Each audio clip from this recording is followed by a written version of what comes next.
Saat ini di Indonesia sudah terbentuk Direktorat PPA dan PPO, dan tentunya sekaligus juga memberikan semangat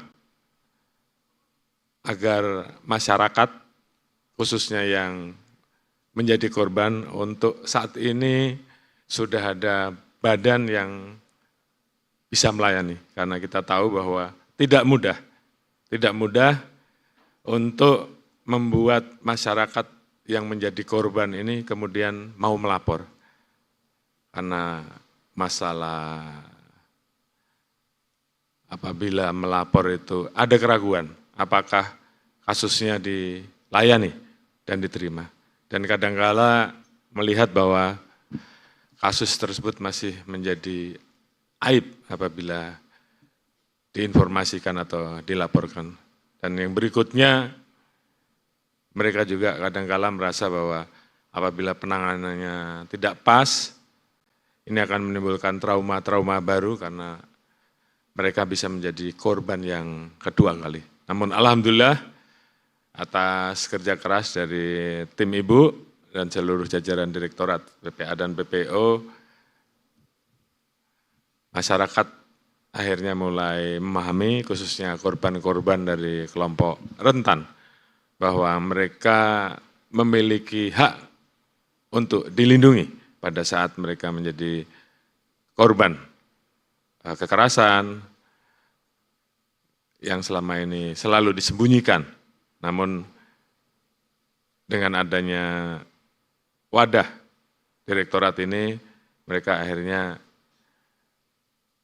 perlahan-lahan, tapi pasti kemudian mulai percaya, dan kemudian akhirnya mereka berani melapor. Dan ini saya kira bukan pekerjaan mudah, perlu meyakinkan agar kita bisa menyelesaikan permasalahan gunung es. Masalah yang sangat luar biasa, yang sebenarnya terjadi, dan ini menjadi fenomena yang luar biasa di masyarakat. Namun di satu sisi, korban tidak bisa berbuat apa-apa karena masalah-masalah traumatik yang mereka miliki. Oleh karena itu, saya ucapkan selamat kepada Bu Nurul dan tim atas kegiatan Rise and Speak yang selama ini telah dilaksanakan di 11 kota, diikuti 6.800 peserta, dan saya minta ini terus bisa didorong dan dikembangkan. Dan tentunya saya juga mengucapkan selamat atas penegakan hukum kasus menonjol selama Ibu pimpin, khususnya ada 2 kasus yang terjadi beberapa waktu yang lalu, penyelundupan WNA melalui NTT yang akan dikirim ke Australia. Dan yang kedua, masalah penculikan ataupun jual beli bayi beberapa waktu lalu yang diungkap di Makassar. Yang saya hormati Bapak-Bapak dan Ibu-Ibu sekalian, tentunya kita memahami bagaimana fenomena kejahatan PPA dan PPO global ini menjadi perhatian dunia, menjadi perhatian lembaga-lembaga dunia, termasuk juga dari hasil Global Risk Report 2026, 33 ancaman jangka pendek selama 2 tahun ini, salah satunya adalah online harms, yang ada di posisi peringkat ke-12, di mana di dalamnya itu menyangkut masalah perilaku berbahaya yang mengancam kesehatan emosional, dan ini kemudian bisa menjadi potensi munculnya kekerasan seksual, pelecehan dan perundungan terhadap anak. Ini salah satu hasil survei. Kemudian crime and illicit economic activity. Jadi ini ada di peringkat ke-23. Jadi terjadi potensi arus keuangan ilegal, perdagangan, penyelundupan, di mana di dalamnya termasuk mengenai masalah human trafficking dan people smuggling. Jadi ini menjadi ancaman selama 2 tahun ini yang tentunya ini menjadi perhatian dunia. Kemudian dari WHO,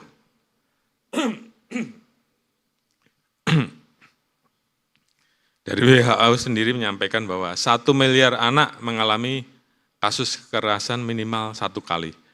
Dan lebih dari 370 juta perempuan pernah mengalami pemerkosaan atau kekerasan seksual sebelum usia 18. Ini angka yang sangat besar, namun seperti tidak ada apa-apa. Kemudian dari United Nations International Children Emergency Fund atau UNICEF, 1,6 miliar anak, artinya 2 dari 3 anak, pernah mengalami hukuman beberapa kekerasan dari orang tua ataupun pengasuhnya. Kemudian dari WHO, 83.000 perempuan dan anak perempuan dibunuh secara sengaja. Dan pelakunya 60% rata-rata pasangan atau anggota keluarga. Jadi ini adalah situasi yang dihadapi, sehingga tadi saya sampaikan bahwa tidak mudah untuk kemudian membuat korban betul-betul kemudian berani melapor karena peristiwa-peristiwa yang ada. Oleh karena itu juga dari hasil surveinya penanganannya menjadi sangat lambat atau hanya meningkat 0,2% selama 2 dekade. Jadi itu juga yang tentunya menjadi PR besar, PR dari Direktorat PPA dan BPO untuk kemudian bisa menghadapi halangan-halangan yang ada. Kemudian dari Global Report on Trafficking in Person atau UNODC 2024, ada kurang lebih 202.000 orang lebih yang menjadi korban eksploitasi manusia. Mulai dari masalah modus-modusnya, tertinggi kerja paksa, kemudian eksploitasi seksual, pemaksaan tindak kriminal, dan seterusnya. Di mana pelakunya 74% adalah kelompok yang terorganisir atau kelompok kriminal terorganisir. Kemudian 26% lainnya pelakunya individu. Kemudian kalau kita lihat dari data korbannya, kebanyakan adalah wanita, perempuan dewasa 39%, perempuan anak 22%, dan kalau ditotalkan jumlahnya kurang lebih 61% wanita. Laki-laki jumlahnya lebih kecil. Dan kalau kita lihat dari jumlah pelakunya, ini sebaliknya. 70% laki-laki dan perempuan 30%. Jadi ini tentunya menjadi tantangan kita bahwa itu adalah kondisi yang terjadi. Kemudian berdasarkan data Smuggling on Migrant, UNODC 2024, hampir setiap tahun puluhan ribu orang diselundupkan dari dan melalui Indonesia, Malaysia, dan Thailand. Jadi ini setiap tahun terjadi. Jumlahnya besar. Kemudian faktor-faktor yang mempengaruhi jumlah penyelundupan tersebut antara lain karena memang kadang-kala mereka juga di satu sisi belum memahami jalur-jalur resmi yang ada, namun kadang-kala juga mereka juga menginginkan untuk tidak melalui jalur resmi. Tadi kita sempat ngobrol-ngobrol sama Bapak Menteri ya, bahwa memang inilah adalah kondisi yang terjadi. Kemudian ada juga yang mereka sengaja pergi dari suatu negaranya untuk pindah ke negara lain karena memang di negaranya mungkin sedang terjadi konflik, mereka merasa tidak aman, sehingga kemudian dia pergi. Sementara di sisi lain, bagi yang memilih jalur ilegal, ada yang dengan alasan ingin meningkatkan taraf ekonominya. Mereka tidak paham, skillnya mungkin juga belum sesuai, akhirnya mereka menempuh jalur-jalur yang ilegal. Yang ini tentunya menjadi masalah, manakala kemudian mereka masuk ke jalur yang tidak sesuai, bukan pekerjaan yang mereka dapat, tapi justru kekerasan, bahkan mungkin penyiksaan, bahkan mungkin juga penipuan. Dan itu yang terjadi. Dan yang uniknya, ini 69% korban itu menghubungi pelaku atau mencari pelaku. Ini juga yang membuat proses pendalaman, proses pemeriksaan yang dilakukan oleh kita semua, khususnya kepolisian, menjadi lebih sulit.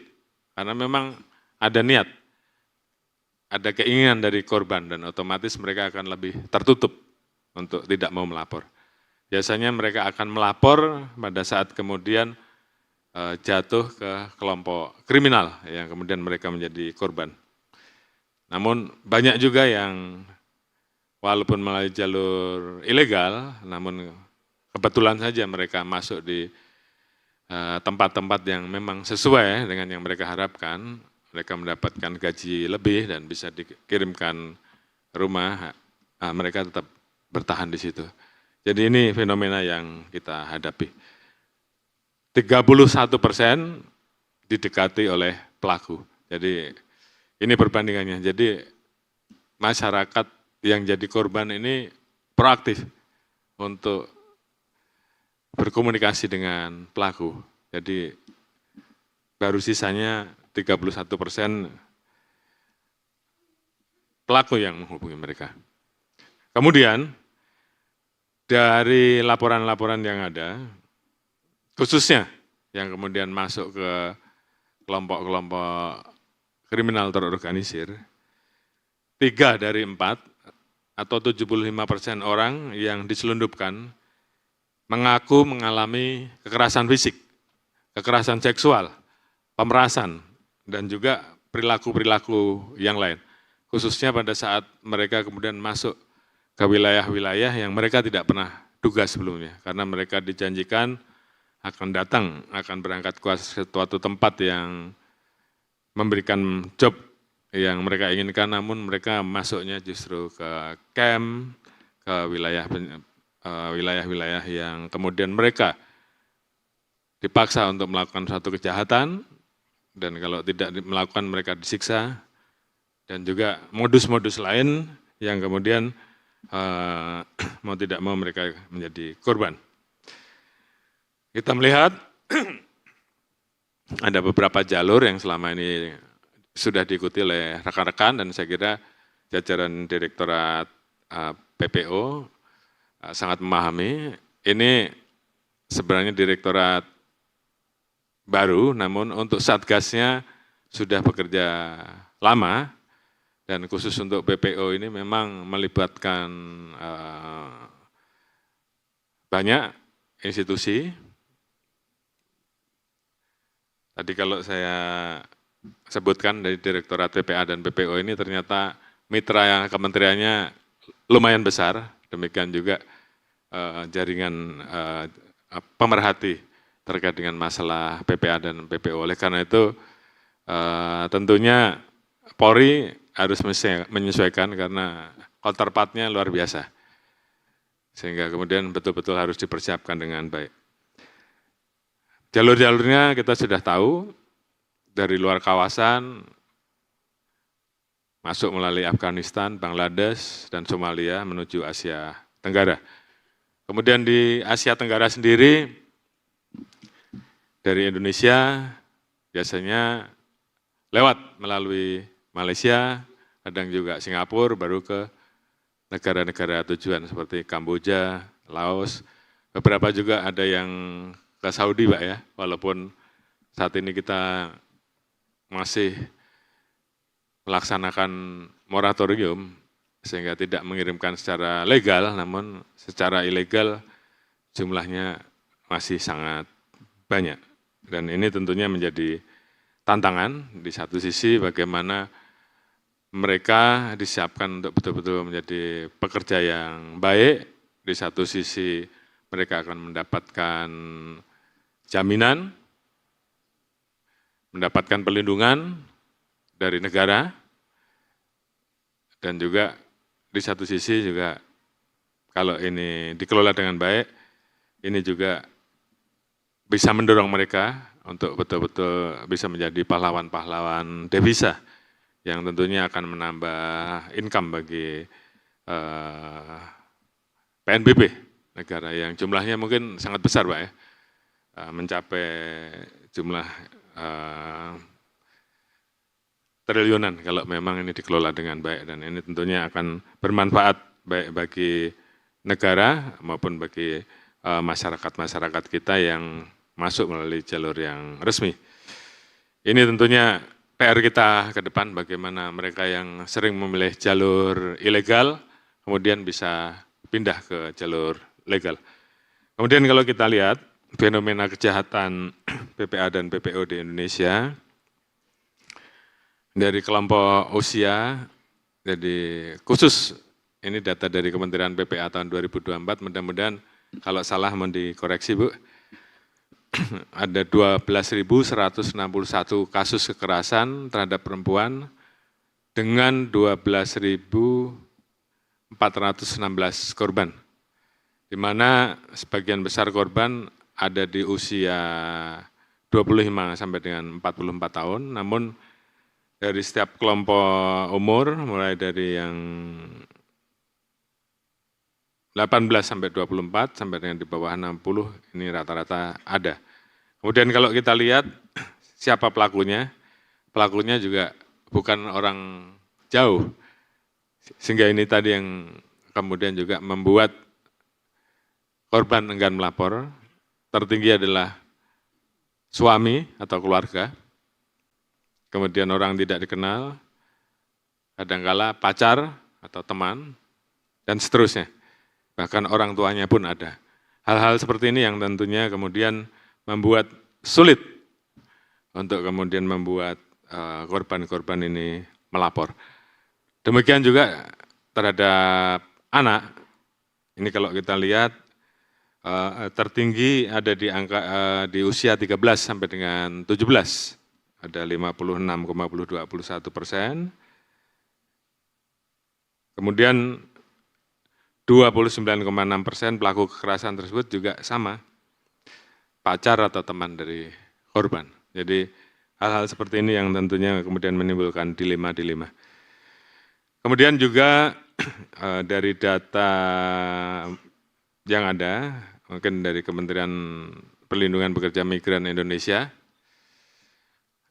ada sekitar 5,4 juta pekerja migran ilegal di luar negeri, bahkan mungkin bisa lebih. Sementara yang terdata legal enggak nyampe 1 juta Pak ya. Jadi ini disparitasnya sangat luar biasa, dan ini kalau kemudian di satu sisi, ini tentunya potensi untuk mereka dieksploitasi oleh sindikat-sindikat pelaku tindak pidana, sindikat-sindikat yang terorganisir, maka mereka rentan sekali. Karena memang perlindungan dari negara agak sulit, karena pada saat berangkat mereka juga melalui jalur yang tidak sesuai, kadangkala identitasnya juga dipalsukan, baru nanti kemudian setelah ada masalah mereka melapor lewat media sosial, dan kita juga kemudian agak kesulitan untuk menjemput mereka, karena di satu sisi hal ini berulang terjadi. Banyak sekali modus-modus kejahatan terhadap mereka, mulai dari online scamming. Jadi pada saat mau berangkat kerja dijanjikan pekerjaan apa, namun prakteknya mereka disuruh menjadi pelaku-pelaku kejahatan, khususnya kejahatan-kejahatan online. Apakah itu penipuan, apakah itu menjadi operatornya, kemudian mereka dikurung, kalau mereka tidak nurut, mereka disiksa, sehingga akhirnya mereka harus kabur, harus kemudian lapor melalui media sosial, dan ini tentunya jadi masalah. Kemudian cyber sex trafficking, jadi bentuk kejahatan, korban biasanya diajak berkenalan, kemudian setelah kenal, diganggu, digoda, kemudian setelah itu difoto, direkam, dan diancam apabila mereka tidak memberikan uang dalam jumlah tertentu, akan disebar. Jadi hal-hal seperti ini terjadi. Kemudian kawin kontrak, ini juga masih marak terjadi, diiming-imingi untuk bisa meningkatkan taraf hidup, motifnya ekonomi, namun setelah itu ditinggal kabur, tinggal balik lagi, dan ini banyak terjadi di Indonesia, dan mereka kemudian ditinggalkan begitu saja. Kemudian juga ada pengantin pesanan. Jadi dijanjikan akan dinikahkan, diberangkatkan ke luar negeri, namun setelah sampai di luar mereka hanya dipekerjakan menjadi pembantu rumah tangga, bahkan kemudian kadangkala diperlakukan tidak senonoh pada saat mereka sampai di luar negeri. Dan mereka tidak bisa berbuat apa-apa, khususnya ketika mereka masuk ke wilayah-wilayah negara tertentu. Tadi kita ngobrol dengan Pak Menteri, ya kita sulit untuk berkomunikasi dengan mereka karena mereka dikurung ya. Kita tidak bisa berinteraksi, dan pada saat mereka bisa lolos kabur baru kemudian kita mendapatkan informasi. Kemudian beberapa waktu yang lalu juga terjadi sistem magang fiktif. Jadi anak-anak kita, LPDP, para pelajar, dijanjikan untuk mendapatkan kegiatan praktek kerja di magang, namun ternyata mereka dijadikan buruh atau pekerja harian di luar negeri, atau terkenal dengan case variant job yang terjadi beberapa waktu yang lalu. Artinya ini adalah modus-modus operandi yang terus bermunculan, kompleks, dan mau tidak mau Direktorat PPA dan PPO walaupun dibentuk baru, namun yang dihadapi adalah sindikat internasional, sehingga saya harapkan rekan-rekan segera mempersiapkan diri untuk bisa mengejar, kemudian bisa mengetahui modus-modus mereka, bisa bermitra dengan seluruh stakeholder yang ada, dan tentunya juga bagaimana kita bekerja sama dengan jaringan-jaringan counterpart di luar negeri, karena ini memang masalah yang luar biasa. Kemudian penegakan hukum yang pernah dilakukan, tentunya saya mengucapkan terima kasih bahwa kalau kita lihat memang trennya ada peningkatan, apakah ini juga mungkin karena masyarakat mulai berani melapor ya. Dan terima kasih juga penyelesaiannya juga sangat bagus, atau naik 107,64% dibandingkan tahun 2021. Dan mudah-mudahan dengan dibentuknya direktorat di tingkat Polda dan juga Satker di tingkat Polres, harapan kita gunung es ini mulai bisa mencair, artinya kita kemudian bisa masuk ke lebih dalam untuk mengetahui fakta di lapangan yang saya yakin ini jauh lebih banyak. Namun sekali lagi, karena keengganan untuk melapor, maka hal-hal seperti ini kemudian seolah-olah di permukaan normal, tidak terjadi apa-apa. Berbagai macam modus operandi yang terjadi dari penanganan di tahun 2025 untuk TPPO ada 403 kasus, tersangkanya ada 505 orang, mulai dari PMI ilegal, PSK dewasa, PSK anak, ABK, anak buah kapal, pengantin pesanan, dan rata-rata korbannya hampir sama, baik perempuan maupun laki-laki. Untuk perempuan biasanya untuk hal-hal yang bersifat dijanjikan pekerjaan, sama juga dengan laki-laki, artinya ini adalah tantangan ke depan yang akan dihadapi oleh rekan-rekan, oleh karena itu sekali lagi saya mohon bagaimana rekan-rekan mempersiapkan diri dengan sebaik-baiknya, sehingga walaupun ini direktorat baru, namun kemudian siap untuk bekerja secara profesional. Kemudian tentunya dari perjalanan yang ada, bagaimana kita membentuk Direktorat PPA dan PPO ini perjalanan yang cukup panjang. Kita dulu mendapatkan restu di zaman Pak Jokowi, namun kemudian Presiden ke-7. Namun dalam perjalanannya tidak mudah, sehingga kemudian kita baru bisa membentuk Direktorat PPA dan PPO di Barreskrim di tahun 2024.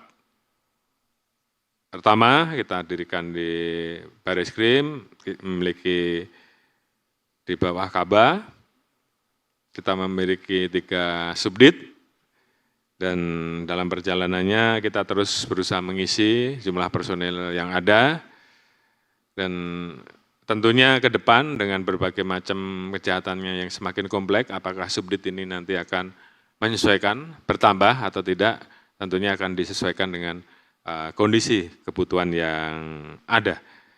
Oleh karena itu tentunya terus bangun kemampuan, karena ini memang kejahatan transnasional ya, lintas negara, namun di satu sisi juga di dalam negeri sendiri juga butuh satu penanganan yang khusus, sehingga semua harus disiapkan dengan baik. Di satu sisi ini juga tentunya ruang bagi rekan-rekan Poluan untuk bisa berkarir sesuai dengan harapan untuk bisa memenuhi kesetaraan gender sampai dengan 30%, mudah-mudahan ini bisa berjalan. Karena di satu sisi ruangnya sudah dibuka, saya harap tidak hanya di 11 Polda dan 22 Polres, namun kemudian Polda-Polda yang lain juga kemudian bisa menyesuaikan. Tentunya dengan memenuhi kriteria yang telah ditetapkan, baik dari Direktorat PPA dan PPO dan juga Kementerian Pan-RB. Namun harapan saya, tolong ini segera didorong untuk kemudian di wilayah-wilayah yang memang diindikasikan banyak terjadi peristiwa-peristiwa yang ada, maka direktorat yang baru serta satker-satker yang baru segera bisa didorong. Oleh karena itu saya ucapkan terima kasih terhadap 11 Polda dan 22 Polres yang hari ini telah melaksanakan launching, dan saya harapkan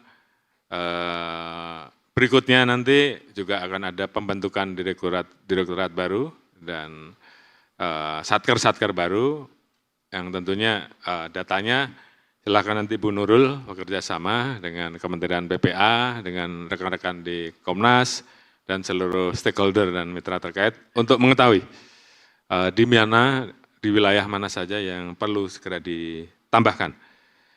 Saya juga mengucapkan terima kasih atas kerjasama dan dukungan dari seluruh stakeholder dan lembaga terkait. Saat ini kurang lebih ada 21 kerjasama dalam hal bidang penanganan TPPA dan TPPO, 6 kerjasama dalam negeri dan 15 kerjasama luar negeri dari berbagai kepolisian dan juga lembaga-lembaga internasional yang ada.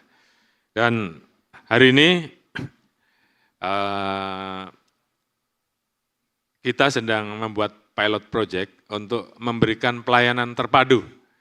Jadi ada 6 kementerian kalau tidak salah ya, kita gabung dengan Polri, kita berikan semacam pusat pelayanan terpadu, sehingga kemudian korban ini selain melapor di kepolisian, korban juga kemudian mendapatkan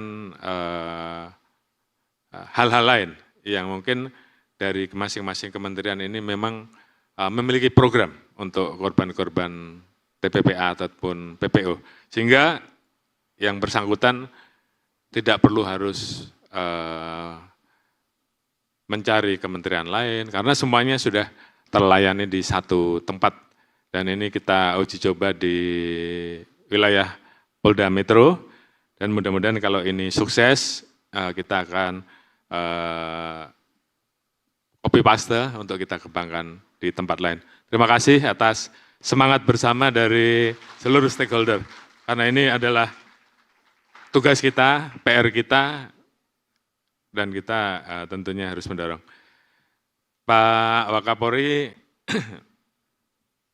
saya ucapkan selamat, nanti setelah ini beliau akan melaksanakan bedah buku perlindungan perempuan dan anak secara khusus.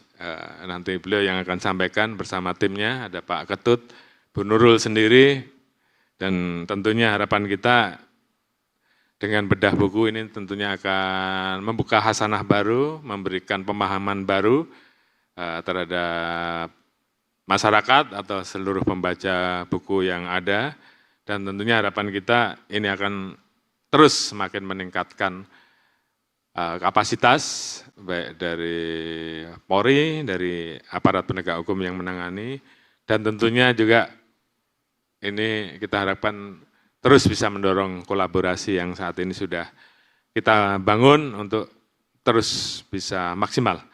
Oleh karena itu, sekali lagi, launching hari ini adalah momentum penguatan penanganan kasus PPA dan PPO dengan pendekatan berbasis gender. Ini juga membuktikan kepada kita bahwa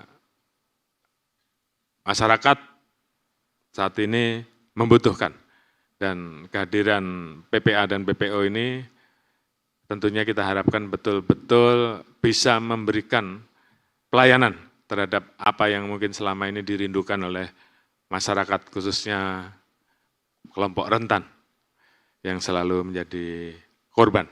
Oleh karena itu, tentunya dalam perjalanannya saya terus mendorong akan kerjasama lintas sektoral, kerjasama stakeholder terkait, kerjasama dengan seluruh pemerhati yang ada, ini terus ditingkatkan sehingga pelayanan yang kita berikan akan jauh lebih baik, lebih profesional, dan betul-betul memberikan rasa keadilan bagi para pelapor.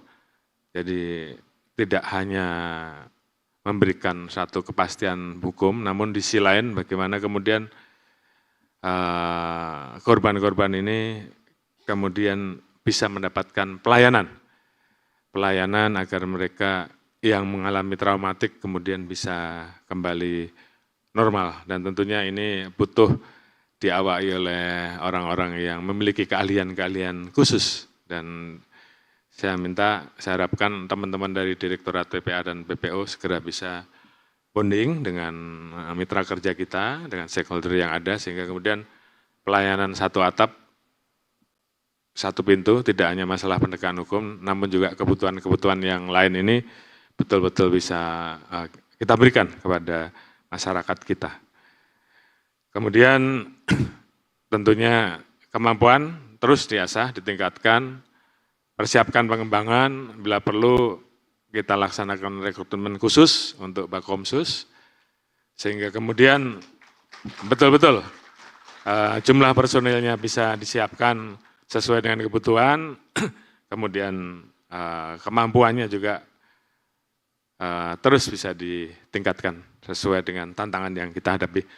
Baik, mungkin itu yang bisa kami sampaikan. Sekali lagi kami ucapkan terima kasih kepada Bapak dan Ibu Menteri, seluruh teman-teman dari mitra yang saat ini hadir, dan ini menjadi komitmen kita untuk terus memberikan pelayanan terbaik kepada saudara-saudara kita, khususnya kelompok rentan yang menjadi korban, terhadap saudara-saudara kita yang membutuhkan pekerjaan dalam rangka meningkatkan taraf ekonomi, namun mungkin tidak tahu jalurnya. Oleh karena itu pemerintah daerah, mari kita sama-sama bila perlu bentuk bangun BLK, kerjasama, berikan insentif, sehingga kemudian tenaga-tenaga kerja yang mau berangkat itu, kalau ada tawaran memilih, pilih yang jalur ilegal atau ada jalur legal, tentunya mereka akan memilih jalur yang benar. Karena di situ